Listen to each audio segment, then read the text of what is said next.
the white shooter, mass shooter, is always, was he mentally ill? Right. Deranged, loner, lone wolf. The Muslim killer is always a terrorist, fueled by ideology. I always say, if you believe the view of Muslims presented by some in the media, we're immune to mental illness. It's kind of cool. Right. We have some inbuilt immunity. We can't be mentally ill. Right. We're just kind of ideologues. But if you look at the coverage, Joy, the word terrorism is not used for people who are not Muslims. That's the problem. We've been conditioned to believe that a terrorist attack is only an attack carried out by a brown dude with a beard shouting something in Arabic. Right. When, of course, the statistics show otherwise. The ADL says that 3/4 of the terrorist deaths in the United States over the past decade were carried out by far-right domestic white nationalist terrorists.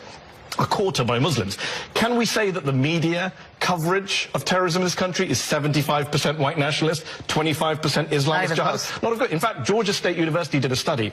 They found that a Muslim terrorist gets 4.5 times as much coverage of his crime as a non-Muslim terrorist. Right. 4.5 times. Well, think about the killer in Las Vegas who gunned down hundreds of people. It's hard to even remember him. He's gone. Nobody talks about him anymore. No one talks about him. Here's a statistic for you. The Georgia State guys found that a non-Muslim terrorist has to kill, on average, 7 people more than a Muslim terrorist to get equal coverage as a Muslim terrorist. Yeah. That's a hashtag media fail. And I'm always reminded of that old viral tweet that terrorism is one of the only areas where white people do most of the work and get none of the credit.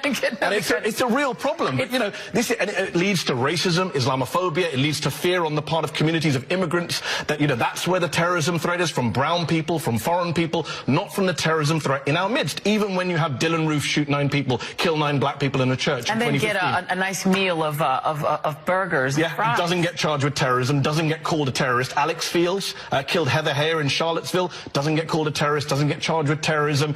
Robert Bowers, who killed 11 Jewish worshippers in a synagogue last year, doesn't get charged with terrorism, doesn't get... Shooter is the word used in the headline, not terrorist. And look, I have a problem with the whole war on terror discourse to begin with, but let's be consistent. Just make it consistent.